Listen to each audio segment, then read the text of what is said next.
साथियों वापसा जब सीट काट का मामला होता है, जब फ्री आई का मामला होता है, वहां से एक मजदूर संगठन ऐसा जिन्होंने खड़ा होता लास्ट में खड़ा मूवमेंट खड़ा किया है।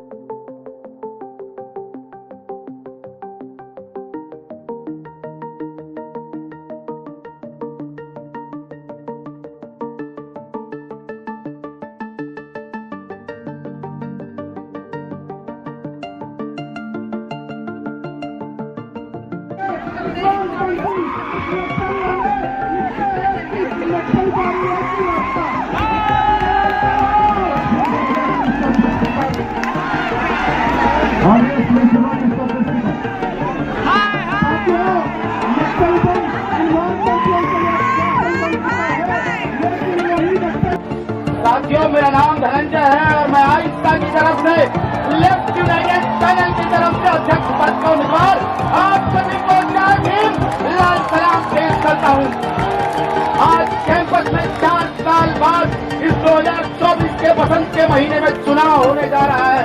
जब हम देखते हैं कि 10 साल से एक निजाम ऐसी बैठी हुई है कि जो इस देश के सामाजिक ढांचों को, मूलभूत सामाजिक ढांचों को करने पर उतारू हो गई है। हम देखते हैं कि कृषि संकट के खिलाफ और कंपनी राज के खिलाफ किसान जो है अपनी न्यूनतम मजदूरी, न्यूनतम मूल्य की मांग करते हुए खड़े हैं। मैं उनकी आवाज बनकर यहाँ पे आपके सामने खड़ा हूँ। सामंती धौस के खिलाफ दक्षिण बिहार और मध्य बिहार में लड़ रहे हो तमाम दलित खेतिहर मजदूरों की आवाज बनकर मैं आपके सामने यहाँ बोलने आया हूँ। सामंती साजिश के तहत हमारे कॉमरेड मनोज मंजिल को जेल में भेज दिया गया है। अब मैं उनकी आवाज के तौर पे यहाँ बोल रहा हूँ और ये मैं कहना चाहता हूँ कि तुम जितना दमन कर लो, तुम कितनी सलाखें बढ़ा लो, दबने वाले नहीं है। इस प्रेसिडेंशियल डिबेट के मंच से मैं उन तमाम इलाहाबाद, उसके साथ कानपुर, बनारस, पटना और अन्य जगह पे रोजगार की लड़ाई लड़ रहे उन युवाओं को लाल सलाम पेश करता हूँ और ये वादा देता हूँ कि जेएनयू का छात्र संघ आपके साथ खड़ा रहेगा, आपके साथ लड़ता रहेगा। हम छात्रों के भविष्य के साथ खिलवाड़ कभी पसंद नहीं करेंगे। हम देखते हैं कि नेशनल एजुकेशन पॉलिसी के तहत जिस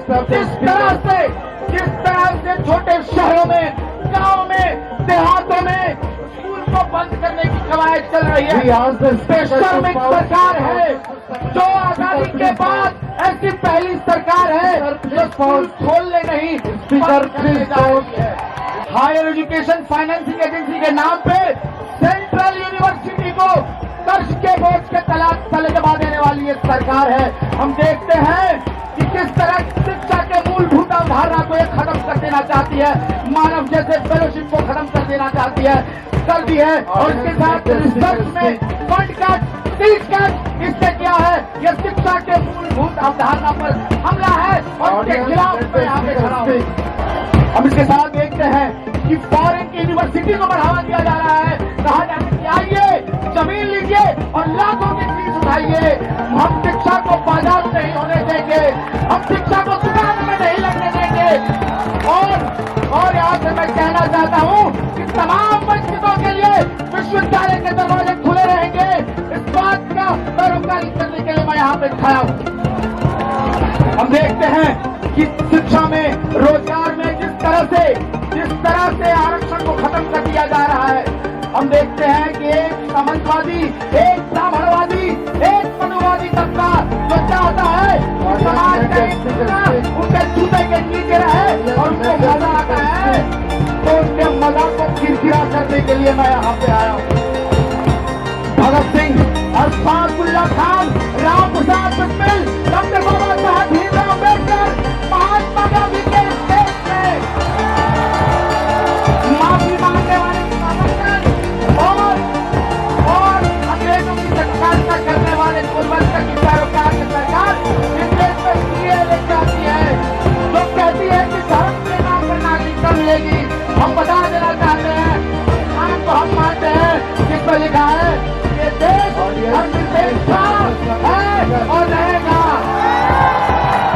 अजमुल्ला खान की आवाज में मैं कहना चाहता हूँ अपनी बात कि हम हैं इसके मालिक, हिंदुस्तान हमारा, पाक वतन है कौम का, जन्नत से भी प्यारा। इस आवाज संविधान की रक्षा करते हुए हमारे दोस्तों को जेल में डाल दिया जाता है।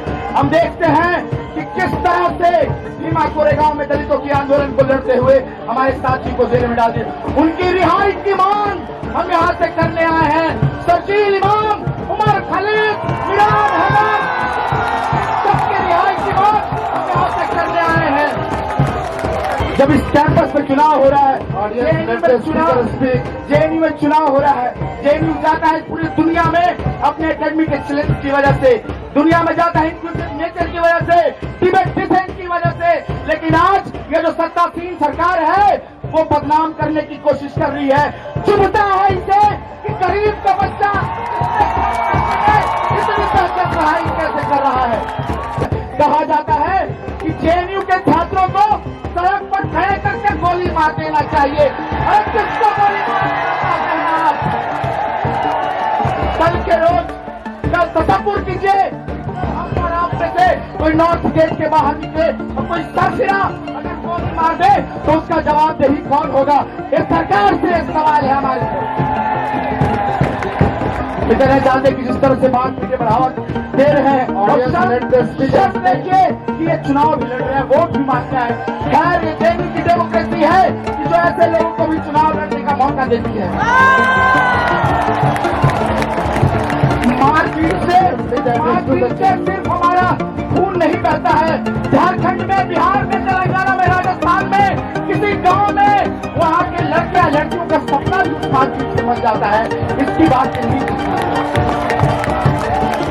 बात करते हैं कि आप मानते होंगे कि कौन उनसे कैंसर ठीक होता है, लेकिन आज हम साइंस और साइंटिफिक रिसर्च की पैरोकारी करते हैं। यहाँ पर निजीकरण के नाम पे जो इंजीनियरिंग के साथ पूरा इंजीनियरिंग के साथ धोखा हुआ है, हमसे ज्यादा फीस उठाया गया और इंफ्रास्ट्रक्चर कुछ नहीं दिया गया। और इस कैंपस में जब तक किसी के स्तर पर छत नहीं गिरता है तब तक इनोवेशन का काम नहीं होता है। पीडब्ल्यूडी के लिए कैंपस नहीं बनाया जाता है। हम देखते हैं कि कैंपस में बेवाद बेखौफ आजाद महिलाओं की आवाज को दबाया जाता है, जेंडर माइनॉरिटी का सम्मान को दबाया जाता है और जीएसटी को खत्म कर दिया जाता है। मैं उसके खिलाफ जब सुबह सुबह हम जागते हैं तो देखते हैं कि आपके वॉशरूम को कोई साफ करके रखता है। कौन है वो? ये सैनिटेशन वर्कर है इस कैंपस का। 3-3 महीने तक उसकी तनख्वाह नहीं आती है। ये शर्म करना चाहिए इनको।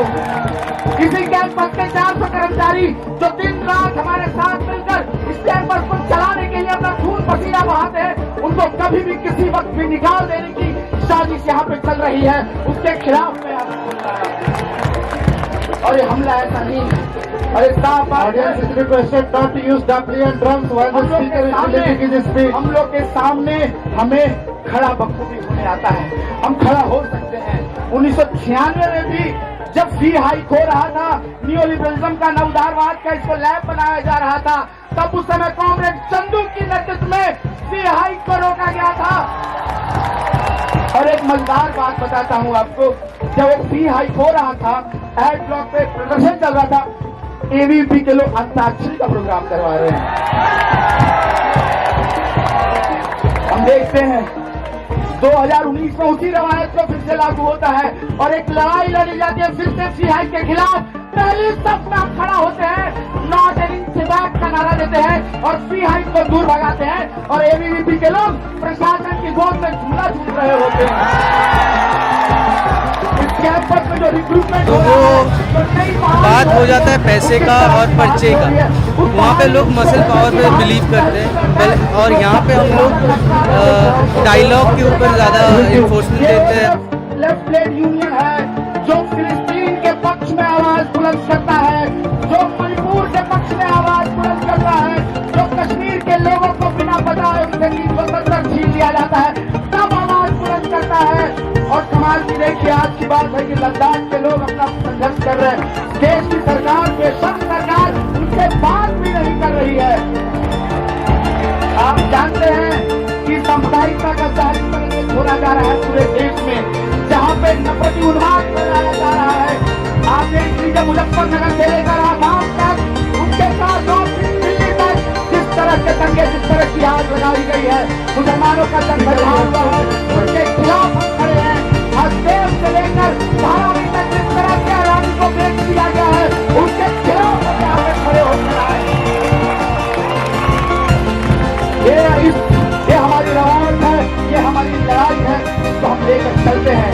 आने वाले वक्त में जब ये छात्र छूट के आएगा तो हम आपको ये ऐलान करते हैं कि जो MCM है जो 2000 रखा हुआ है उसको 5000 करवाया जाएगा। ये इंश्योरिटी देते हैं, ताकत रखते हैं।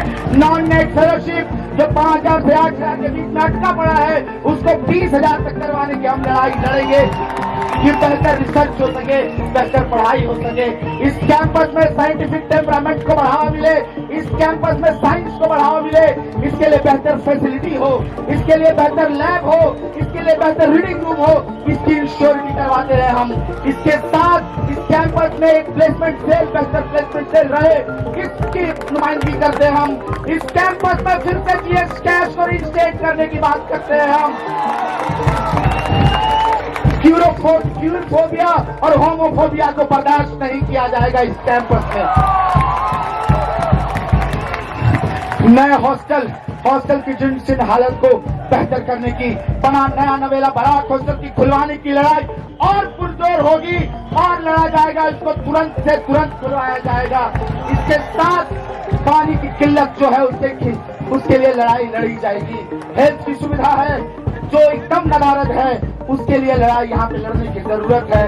यहाँ पे हम देखते हैं कि PWD के छात्रों की एक्सेसिबिलिटी नहीं है, उसकी लड़ाई की जरूरत है।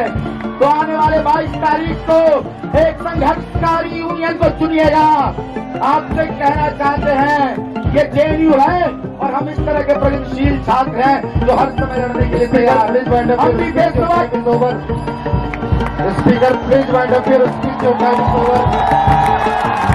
CSRD में BA का एक छात्र हूं और आज JNU के चुनाव में यूनाइटेड लेफ्ट पैनल से वाइस प्रेसिडेंट का उम्मीदवार हूं। साथियों, JNU का जो सस्ती शिक्षा का मॉडल है आज उसके बदौलत मैं और मेरे जैसे तमाम पिछड़े वर्ग के स्टूडेंट्स आज JNU में पढ़ पाते हैं और मैं उसी बदौलत आज इस मंच से अपनी बात और आवाज बुलंद कर सकता हूं। आज जब JNU का चुनाव होने जा रहा है तो हमें देखना पड़ेगा कि देश और दुनिया में कैसे, पूरे दुनिया में कैसे राइट विंग पॉलिटिक्स का बढ़ावा हो रहा है। हम देख सकते हैं कि कैसे इजराइल लगातार पैलेस्टाइन में जो जेनोसाइड कर रहा है, मैं उसको कंडेम करता हूं। और मैं इस मंच से, UGPM मंच से यह बताना चाहता हूं कि मैं इस पैलेस्टाइन के तमाम लोगों के स्ट्रगल के साथ सॉलिडारिटी पेश करता हूं और क्रांतिकारी इस्तेकबाल पेश करता हूं। हम देखते हैं कि कैसे BJP RSS की सरकार लगातार इस देश में हिंदुत्व पॉलिटिक्स को बढ़ावा दिया जा रहा है। हम देखते हैं कि कैसे अनकॉन्स्टिट्यूशनल कम्युनल कानून CA को लागू किया जाता है और इस देश में DVC पॉलिटिक्स को बढ़ावा दिया जाता है। पिछले कई सालों से ये सरकार लगातार जन विरोधी जो नीतियां लागू करने की कोशिश कर रही है। हम देख रहे हैं कि कैसे डिमोनेटाइजेशन को लागू करके देश के इकोनॉमी को पीछे धकेल दिया जाता है। हमारे सामने है कैसे GST लागू करके स्टेट और इंडिया का जो federal structure. I request the audience to please not use drums and dapli while the speaker is speaking. I request the audience to please not use the drum and dapli while the speaker is speaking. Speaker, your time start. साथियों, हम देखते हैं कि कैसे GST कानून को लागू करके इंडिया में जो फिस्कल फेडरल स्ट्रक्चर है उसको गहरी चोट दी जाती है। हमारे सामने ये भी है कि कैसे देश में लगातार अनएम्प्लॉयमेंट रेट बढ़ रही है और इसका समाधान सरकार ढूंढ नहीं पा रही है। हमारे सामने देख रहे हैं कि कैसे कंटेक्चुअलाइजेशन को बढ़ावा दिया जा रहा है, उसके साथ कई एंटी फार्मर्स लॉ, लेबर कानून को डाइल्यूट करना और कॉर्पोरेटाइजेशन को बढ़ावा दिया जा रहा है। हमारे सामने है कि कैसे सरकार लगातार सबका साथ सबका विकास का नारा तो दे रही है, लेकिन उसकी जो सच्चा सच्चाई है कैसे सामने आती है। अडानी अंबानी के साथ कॉर्पोरेट टैक्स को माफी देना और उसके साथ हम देखते हैं कि फार्मर्स के हाथ जो लोन है उसके लोन के झपट में जो है फार्मर्स और मजदूर जो है लगातार खुदकुशी करने में मजबूर हो रहे हैं। हमारे सामने यह है कि कैसे ये सरकार भाजपा आरएसएस लगातार इलेक्टोरल बॉन्ड जैसी चीजों को लाके इलेक्शन को डाइल्यूट करती है और मनी मसल की पॉलिटिक्स को आगे करती है। हमारे सामने यह है कि कैसे जो है लगातार इस सरकार के दौर में सोशल इशूज जो है बढ़ जा रहे हैं। लगातार माइनॉरिटीज, महिलाओं, दलित, आदिवासी के ऊपर अत्याचार जो है बढ़ती रहती है। हमारे सामने है कि कैसे हथरास, उन्नाव, कठुआ जैसे घटनाएं घटती है लेकिन सरकार उसमें कोई ठोस कदम नहीं उठा पाती है। हम देखते हैं कि इसी बीच जब मीडिया सरकार की मीडिया जो फोर्थ पिलर ऑफ डेमोक्रेसी होनी चाहिए लेकिन सरकार की चाटने में बार लगी पड़ी है। हमारे सामने यह है कि कैसे जो है कश्मीर से 370 हटाया जाता है और देश की जनता को कैसे बर्बरता को फेस करना पड़ता है। हमारे सामने है कि कैसे मणिपुर में जब इतना वायलेंस होता है, जब इतनी बर्बरता होती है तब प्रधानमंत्री कैसे चुप बैठता है। हम देखते हैं कि कैसे जो है मीडिया जो लगातार सरकार की चाटती है उसी के साथ जो देखती है देश के एक कोने में, हर एक कोने में जब भी एक आवाज उठती है सरकार के खिलाफ, उसके कई उदाहरण है। जैसे न्यूज क्लिक के फाउंडर प्रवीण पुरकाश जो कि जेएनयू के पूर्व काउंसिलर रहे हैं, उसको यूएपीए के डाल के जेल के अंदर डाल दिया जाता है। हम बोलना चाहते हैं, ये प्रश्न हम करना चाहते हैं कि शर्जील इमाम का क्या जुर्म था। हम ये प्रश्न करते हैं कि उमर खलीद का क्या जुर्म था। हम ये प्रश्न करना चाहते हैं कि सिद्दीकी कप्तान का क्या जुर्म था। यही कि वो सच बोलने के समर्थन करते हैं, यही कि वो सच बोलने का हिम्मत रखते हैं, यही कि वो सत्ता को बार बार क्वेश्चन करते हैं, यही कि वो देश और संविधान के हित में बात करते हैं। हम देखते हैं कि लगातार बीजेपी कैसे डेमोक्रेसी का देश में मजाक उड़ाया जा रहा है। हम देखते हैं कि बीजेपी कैसे पिछले कई इलेक्शन में क्या कर चुका है। देश में मनी मसल और ईडी सीबीआई को लागू करते हुए, यूएपीए को लागू करते हुए कैसे विरोधी आवाज को दमन करते हैं, कैसे जो जनता को मैंडेट को बदल दिया जाता है। जनता को यह पता नहीं लगता कि उसने किसको वोट दिया, किसकी सरकार बनी और कौन अभी अपोजिशन में खड़ा है। हम देखते हैं यही विचारधारा, डेमोक्रेसी से खेलने वाली यही विचारधारा कैंपस में भी लागू हो रहा है। किसके द्वारा? इसी विचारधारा रखने वाला एबीवीपी जैसा एक लंपट संगठन के द्वारा। जेएनयू का जो इतिहास लेगेसी रहा है डिपेटिशन का, उस कल्चर को वायलेंस से ये लोग तोड़ने की कोशिश करते हैं। हम देखते हैं कि कैसे वायलेंस एबीवीपी कर रही है लेकिन उसको इम्प्यूनिटी मिली हुई है इस आरएसएस के दलाल एडमिनिस्ट्रेशन के द्वारा कि वो कहीं भी कुछ भी कर सकती है।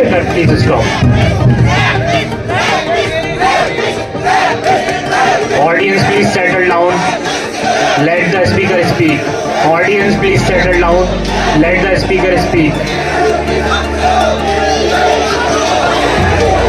Election committee condemns such derogatory remarks.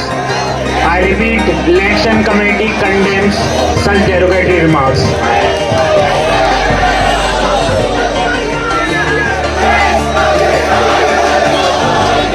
Audience, please settle down. Let the speaker speak. Audience, please settle down. Let the speaker speak.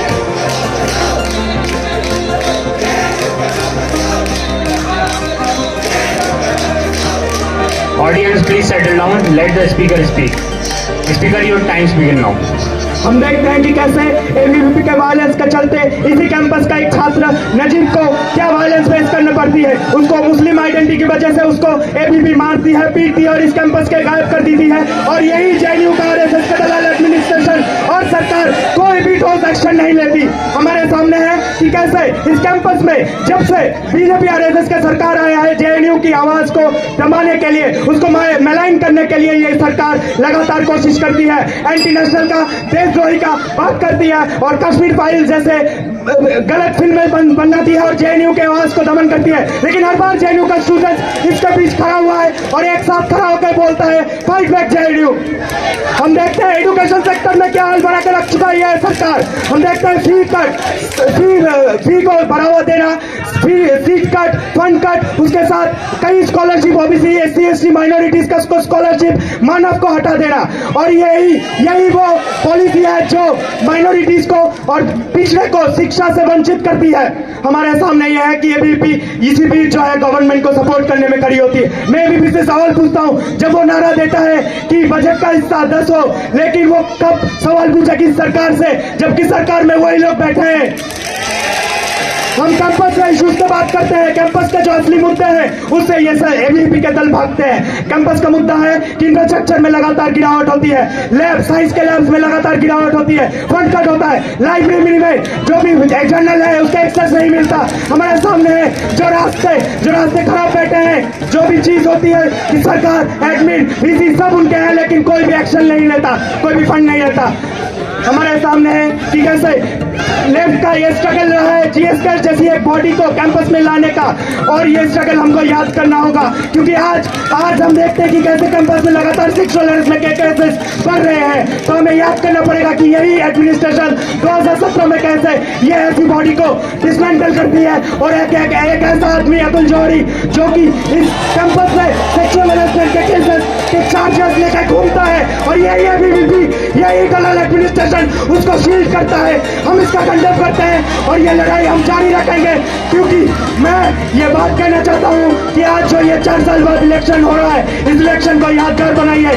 JNU के जो संघर्ष के उसको जारी रखना पड़ेगा। 22 तारीख को जो इलेक्शन होने वाला है वो इलेक्शन ऐसा हो, वो इलेक्शन में ऐसा Speaker, wind up your speech. Your time is over.